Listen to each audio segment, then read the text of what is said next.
En este primer tema, el autor lo que quiere hacer es acercarnos al concepto de filosofía, dar una noción general para que nosotros ya a partir de esa idea podamos adentrarnos específicamente en el ámbito de la filosofía del derecho. Para ello, lo primero que hace el autor es hacerse una pregunta sobre el momento trágico de la filosofía. Y ahí viene ese primer punto llamado el caso de Sócrates y la interrupción del diálogo.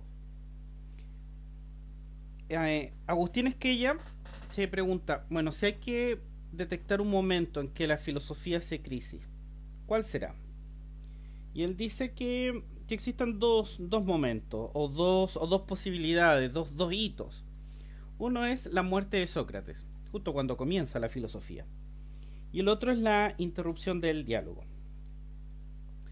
La muerte de Sócrates, en primer lugar, para poder entender la muerte de Sócrates hay que introducirse al personaje de Sócrates. ¿Quién fue él?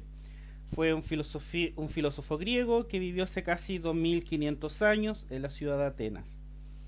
Y él practicaba algo que el autor llama la filosofía callejera. Es decir, una práctica que consistía en interpelar con preguntas a sus vecinos, a los transeúntes de la ciudad, con la finalidad de mostrarles a través de emplazamientos que no sabían lo que creían saber, o que sabían menos de lo que creían saber, o que no estaban en condiciones de argumentar convincentemente a favor de sus ideas. Esto no lo hacía con la finalidad de importunar a los vecinos, no. Él lo hacía con la intención de como una especie de estrategia pedagógica, con la intención de que la persona, el interpelado, se diera cuenta en realidad de su propia ignorancia y de lo mucho que le faltaba todavía por saber. Cuando uno estudia o lee la apología de Sócrates y él hace la defensa de su, digamos, de su causa, él distingue dos tipos de acusaciones: la acusación formal, que es la que lo lleva a juicio, pero él dice que hay una acusación que es más importante, que es la anterior, que tiene que ver con la mala fama que le hicieron. Y eso fue a propósito de esta misma de esta misma práctica que él tenía, que terminó ofendiendo a muchas personas. Entonces finalmente lo terminó conduciendo a la muerte. Sócrates bebió el veneno, porque fue condenado finalmente a muerte, porque él consideraba que, aunque injusta, la sentencia que le había sido impuesta debía cumplirse. Y eso por algo que él afirmaba, y era que es mejor padecer una injusticia que cometerla. ¿Cuál fue, cuál fue la acusación concreta hecha a Sócrates? Fue la de poner en duda la existencia de los dioses de la ciudad y de corromper a la juventud, en el sentido de que hacía que los jóvenes básicamente cuestionaran la autoridad de, de la época, del momento. Ahí Agustín Esquella hace una pequeña reflexión respecto de que, bueno, eso pareciera ser un elemento permanente en la filosofía o que le sucede a los intelectuales. Eso a lo largo de la historia. Ahora hay que entender un poco la época en donde ocurrió la muerte de Sócrates, y es que se estaba gestando un movimiento nuevo que era el llamado de los sofistas, que lo que hacían era afirmar que los fenómenos de la naturaleza podían y debían ser estudiados y explicados sin apelar a la divinidad, sino que explicar la naturaleza en sí misma. Y además este movimiento que iba siendo asumido y que iba entusiasmando a los jóvenes de la ciudad hacía correr un peligro de desintegración social. Entonces había había un ambiente crispado. No solo Sócrates murió, también Anaxágoras fue acusado de lo mismo. Entonces Sócrates fue incluido entre quienes podían empujar la ciudad a la desintegración. Había un elemento no solo, por así decirlo, de ofensa contra aquellos que acusaron a Sócrates, sino que si al final la mayoría de los jueces terminó aceptando la acusación, es porque veían un peligro en su práctica filosófica y deciden mejor eliminarlo. Fernando Savater, por su parte, dice que en realidad el momento trágico de la filosofía no es ese, no es tanto el de la muerte de Sócrates, sino otro que también le ocurrió a Sócrates, pero que fue previo, que tiene que ver con la interrupción del diálogo. Y eso queda recogido en una obra de Platón llamado El Gorgias, en donde donde está Sócrates como personaje principal, como suele ser en las obras de Platón, pero que está conversando con Calicles. Calicles dice que la filosofía está bien siempre que se trate de una práctica de hombres jóvenes. Para un hombre maduro que sigue filosofando, el hecho resulta ridículo. Esa es la afirmación de Calicles. Y Sócrates, por supuesto, que contraargumenta eso. Le trata de hacer ver a Calicles que su posición es equivocada. Pero acá es donde viene lo trágico. Calicles no le vuelve a responder a Sócrates, sino que simplemente le dice: nada me importa lo que tú digas, y se cierra el diálogo. Y Sócrates le empieza a hablar, y Calicles dice: no sé lo que dices, pregúntale a otro. Abandona la conversación, es decir, se va con evasiva y finalmente se cierra a la posibilidad de conversación. Ahora, estos temas, por así decirlo, que están a la base del origen de la filosofía, dice el autor de nuestro texto que son los temas constantes de la filosofía. Tiene que ver con los temas respecto de la libertad de espíritu, la presencia pregunta, qué se hace una vez que la pregunta se contesta, la necesidad del diálogo, la necesidad de mantener los problemas, etc.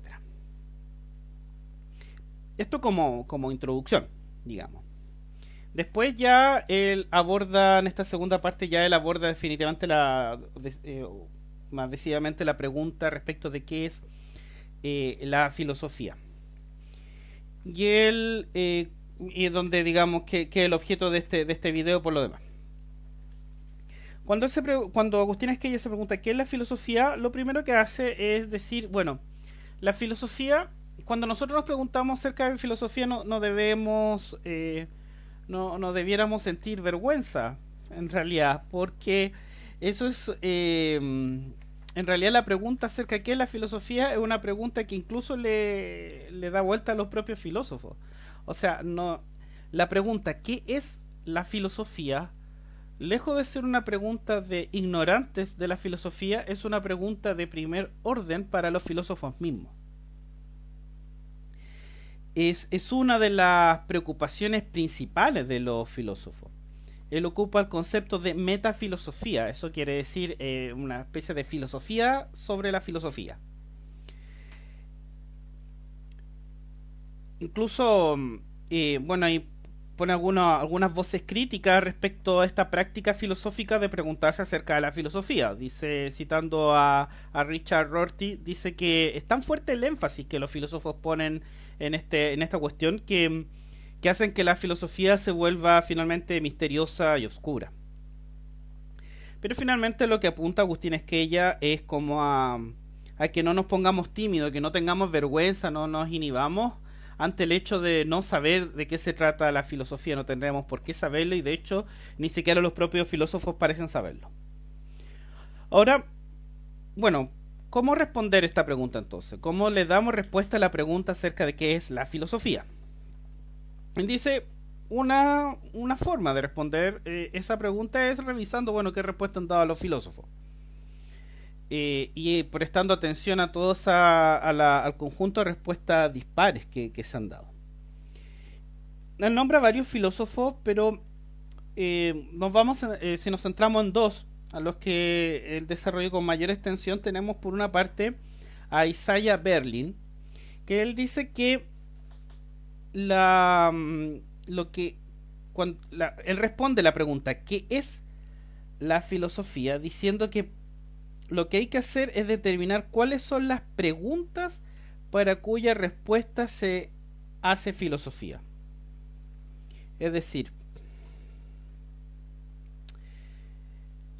la filosofía en el fondo es el ejercicio respecto a las preguntas filosóficas, para hacerlo de una manera un poco más ordenada. Por otro lado, Wittgenstein habla de que el objeto de la filosofía es el lenguaje y que su meta es la clarificación del lenguaje. Por tanto, si lo llevamos al ámbito de la filosofía del derecho, la filosofía del derecho sería clarificar el lenguaje que ocupa la gente que se dedica al derecho.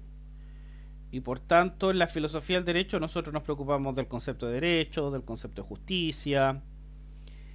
Y en el caso de Berlin, como decíamos antes, bueno, tendríamos que ver cuáles son las preguntas propias de la filosofía del derecho y tratar de recoger esas preguntas y formularlas.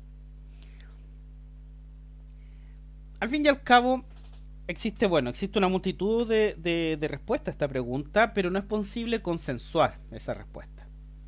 Se ha tratado de reunir esas preguntas para llegar a ver si hay un elemento común y ese elemento común no existe. Entonces, ¿cuál es la opción que toma el autor acá? Fija un enunciado bastante extenso, la verdad, y lo descompone, y para explicarlo luego en sus diferentes partes. Identifica 12 partes. Nosotros nos vamos a centrar solo en las 5 primeras, ¿de acuerdo? El enunciado es el siguiente.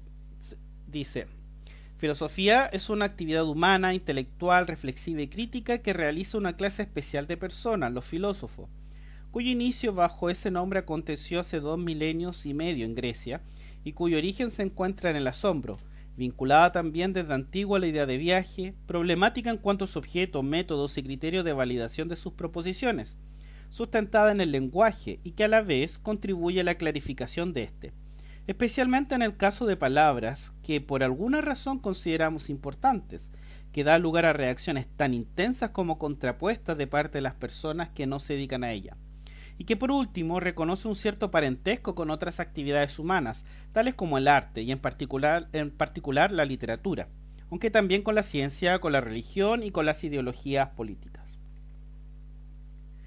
Bien, ese enunciado es el punto de partida de Agustín Esquella.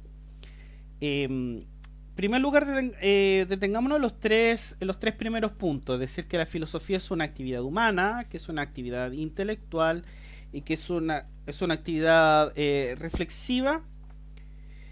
Los 5 primeros. Es una actividad reflexiva, es una actividad crítica y es algo hecho por los filósofos. Nos vamos a centrar en esos 5 puntos. Y después diremos algo acerca del origen y el inicio de la filosofía, como para cerrar el video.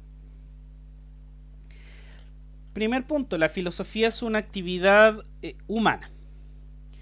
¿Eso qué quiere decir? Que, bueno, la filosofía es una de las tantas cosas que puede hacer una persona, un hombre, una mujer, una actividad del conocimiento.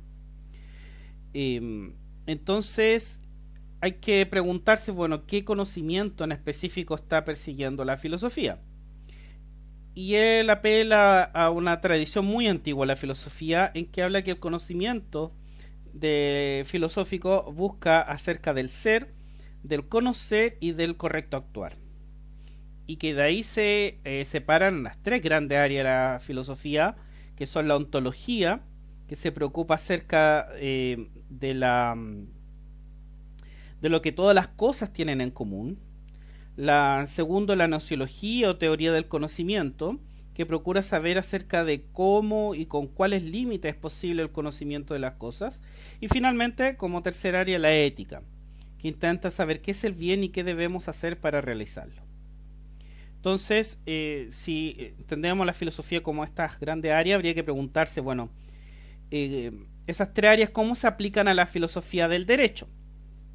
Y en la filosofía del derecho, lo que habría que preguntarse, bueno, primero es por el ser del derecho, lo segundo acerca de cómo se conoce el derecho, y finalmente cómo el derecho guarda relaciones con la moral. Cuando hablamos de actividad humana, también debemos reconocer que la actividad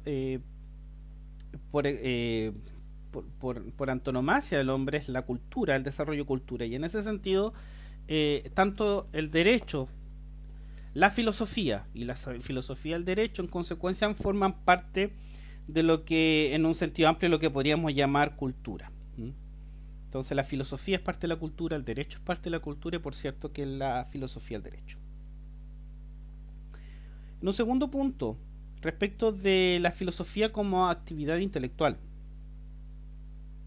Acá le da tres significados. Primero, que llevamos a cabo la filosofía valiéndonos de la razón, poniendo en tensión nuestra inteligencia y pensando hacia el límite de nuestras posibilidades.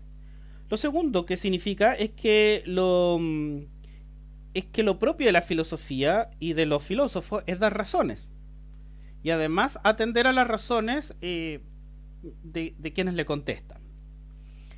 Y lo tercero, el tercer significado de la filosofía como actividad intelectual es que se someten las proposiciones que son resultado del trabajo de los filósofos a un control racional que permita acreditarlas como verdaderas o a lo menos como plausibles.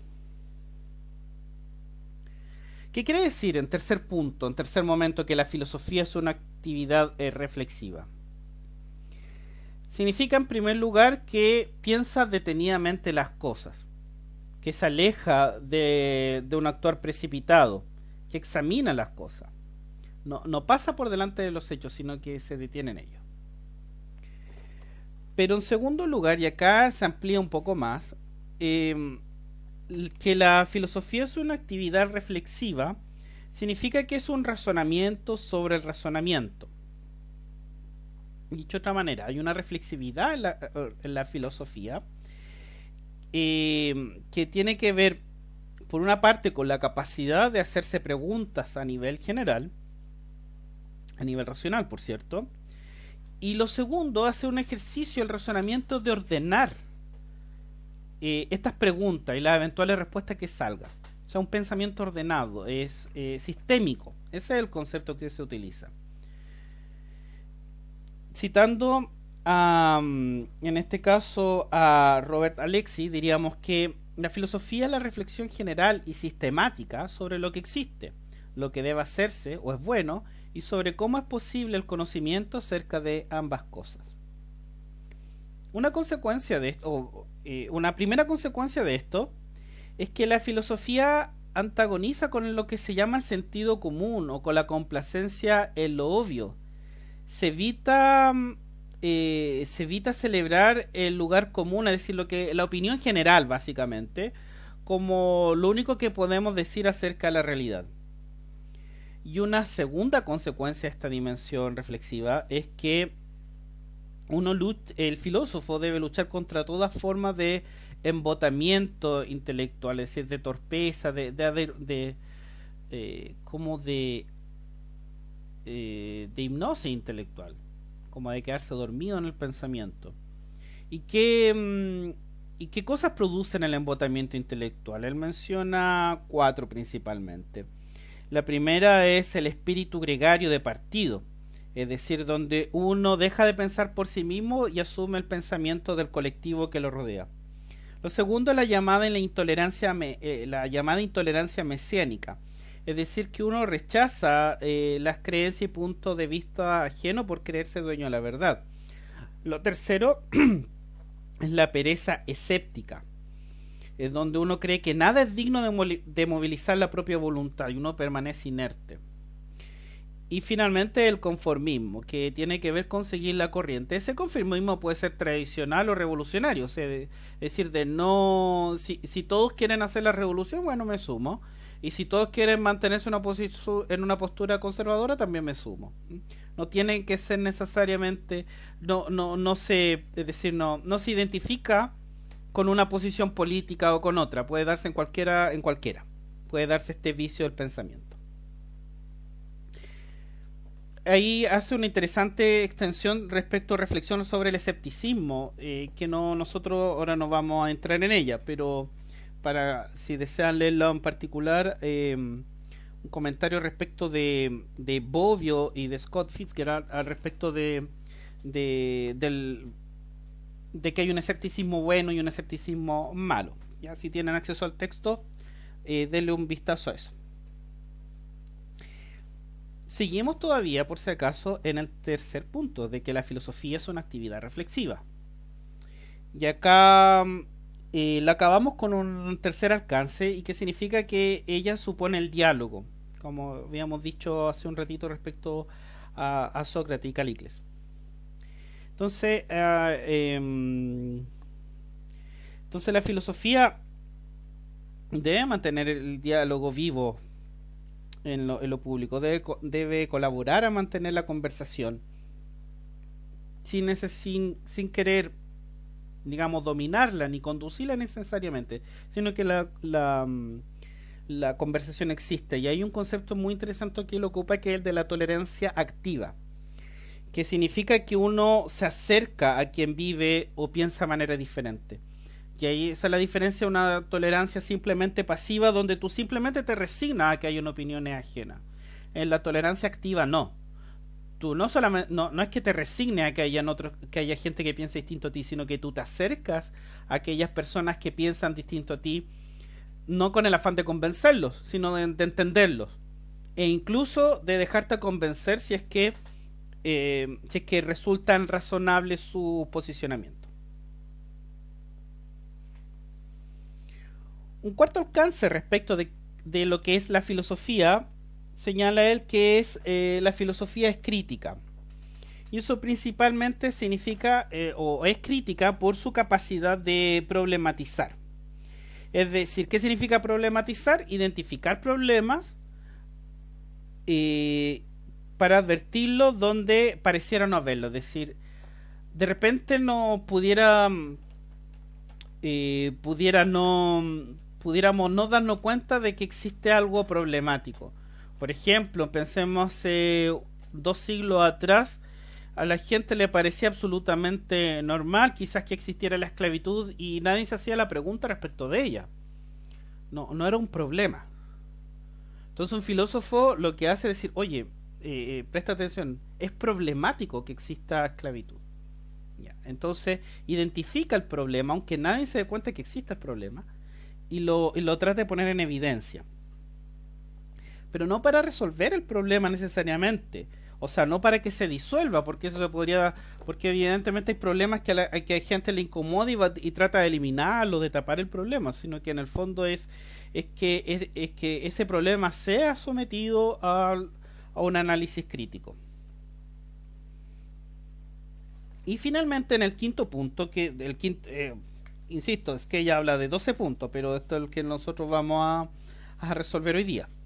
En el quinto, él habla de que la filosofía es algo hecho por filósofos, pero acá fíjense que lejos él de describir qué es un filósofo en un sentido académico, él apuesta por comunicar el posicionamiento de Karl Popper, que señala que todos seríamos filósofos. En el fondo es una actividad que todos nosotros podemos hacer. ¿Y eso por qué motivo? Bueno, primero porque a todos nosotros de alguna manera nos importa nuestra posición en el universo. Nos demos más o menos cuenta, en algún punto no importa, bueno, qué lugar ocupamos en la existencia. Segundo, porque cada uno de nosotros puede asumir una actitud crítica ante la vida y la muerte. Y finalmente porque todos nosotros somos portadores de conceptos filosóficos, aunque no nos demos cuenta de ello. Por ejemplo, cuando hablamos de justicia, un concepto filosófico, lo usamos nomás. Entonces, está la invitación a hacernos cargo de esos conceptos que utilizamos.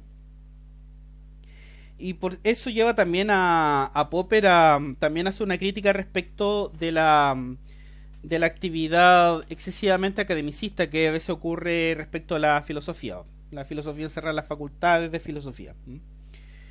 Lo mismo Richard Rorty. Eso respecto entonces de la filosofía. Entonces la pregunta, ¿qué es la filosofía? Podríamos decir, retomando, ¿no es cierto?, lo dicho, que la filosofía es una actividad humana, intelectual, reflexiva, crítica, y que puede ser hecha por cualquiera de nosotros. Hecha por filósofos, pero en el sentido de que todos nosotros somos capaces de filosofar. Quizá con eso ya tenemos una suficiente introducción al concepto, que es lo que persigue este primer acercamiento. Un poco, un par de cosas más, dos elementos más que también los trata en este mismo capítulo, pero para no dejarlos pasar por alto.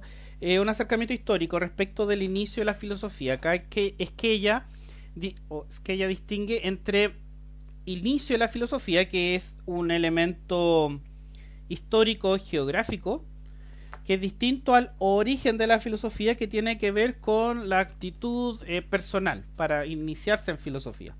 Entonces, respecto del inicio, es decir, de cuándo surge históricamente, por cierto que es en Grecia o en el mundo griego específicamente, porque no es en el continente griego, o digamos, no en los Balcanes mismos, sino que en Anatolia, en el sur de Italia, en el siglo V antes de Cristo. Pero todo eso lo que podríamos llamar el mundo griego, que era partiendo por aquel personaje llamado el Sofos o el sabio. Él aquí habla de la evolución del concepto. El Sofos primero era la persona que saboreaba, digamos, las comidas para saber si estaban envenenados o no. Era una especie de servidor, ¿no es cierto? Y después la palabra Sofos fue mudándose a alguien que tenía algún conocimiento de algo. Por ejemplo, un zapatero que sabía hacer zapatos era Sofos respecto a ese arte. Sabía algo. El concepto de, ya no del sabor, sino del saber, pero de cualquier saber. Después, el Sofos mudó al aquel que tenía un saber de naturaleza superior. Aquel que sabe cosas importantes. Entonces, es capaz de enseñar a otros de manera magistral, es capaz de influir sobre otros e incluso es capaz de gobernar a otros. Y acá el autor señala que Heráclito sería quien habría ocupado la palabra filósofo en el sentido de aquel que es Sofos, no que es un sabio que sabe cosas importantes, sino que alguien que ama la filosofía. Es decir, alguien que ama la sabiduría, que no necesariamente se encuentra en posesión de la sabiduría, pero que sí la busca de manera más o menos incansable. Respecto al concepto esto de gustar la filosofía, de amar la filosofía, acá también el autor hace que nosotros no vamos a tocar, pero les dejo la invitación a leerlo, una reflexión acerca del valor del gusto. Y ahí lo hace de la mano de Octavio Paz y de David Hume respecto del, digamos, del sentido estético y de este querer gustar las cosas. Es muy interesante, se lo recomiendo como lectura. Y finalmente, y con esto ya cerramos este video, respecto del origen de la filosofía, no del inicio, acá del origen, es decir, de la actitud que hace principiar en alguien el deseo de filosofar, ese se encuentra en el asombro, ¿ya? El asombro está en el origen de la filosofía. Ahora, el asombro no es curiosidad, sino que en el fondo está de la mano más bien con la admiración. Es un estado de ánimo, es una pasión, es algo que proviene de una zona del espíritu mucho más honda que de la que vendría simplemente la curiosidad.